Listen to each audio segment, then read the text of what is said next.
When you're trying to get your head around a huge idea, where do you even start? Well, sometimes the best way is to go small, like really small. And that's exactly what we're going to do today. We're going to unpack this whole system of language just by looking at one simple everyday word. I'm serious. Just for a second, think about it. Pick a word you use constantly, something simple. Now, how would you explain it to someone? I mean, really explain it. What does it sound like? What are its parts? What does it mean? It's way harder than it sounds, right? And that little struggle, that gets right to the heart of how language actually works. All right, so let's get into it. The whole reason we're even talking about this starts with this one little clue we found in our source material, the Simple English Wikidictionary. It just says this: different is on the Basic English 850 list. And, well, that immediately makes you ask a couple of things, doesn't it? First, what on earth is that list? And second, why is this particular word so special that it's on it? That's the mystery we're going to unravel.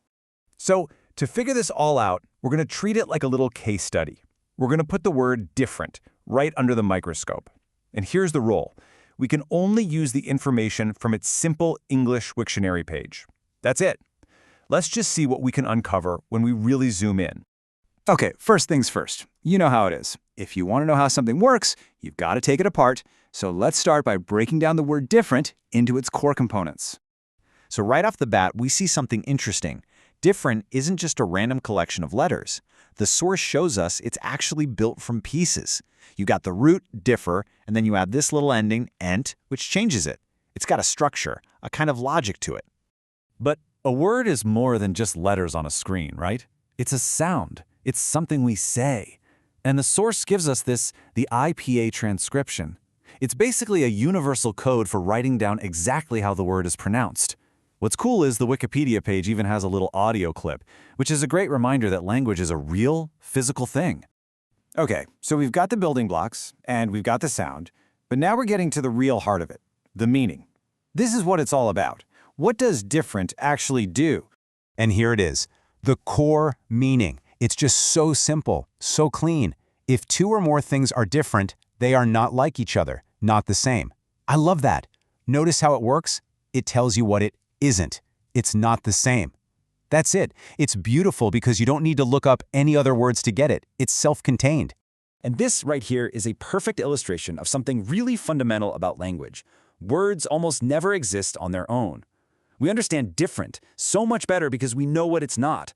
We know its opposites like same or alike. And then you can get even more specific with a synonym like distinct. It's like words get their power from the whole network of other words they're connected to.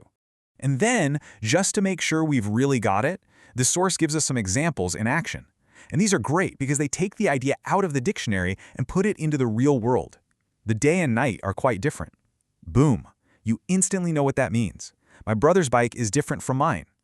Got it. This is how the word actually works when we're just, talking. All right, so we've taken different apart. We've seen how it's built, how it sounds, and what it means. But let's not forget that clue that started this whole thing. Why does this one word matter so much? It's time to zoom out from our microscope and look at the bigger picture. And here it is, that number from the very beginning, 850. This is it. This is the key to everything. This number is why the word different is such a big deal. So, what is 850? Well, it's the total number of words on a very special list, a vocabulary called Basic English. Think of it like an exclusive club.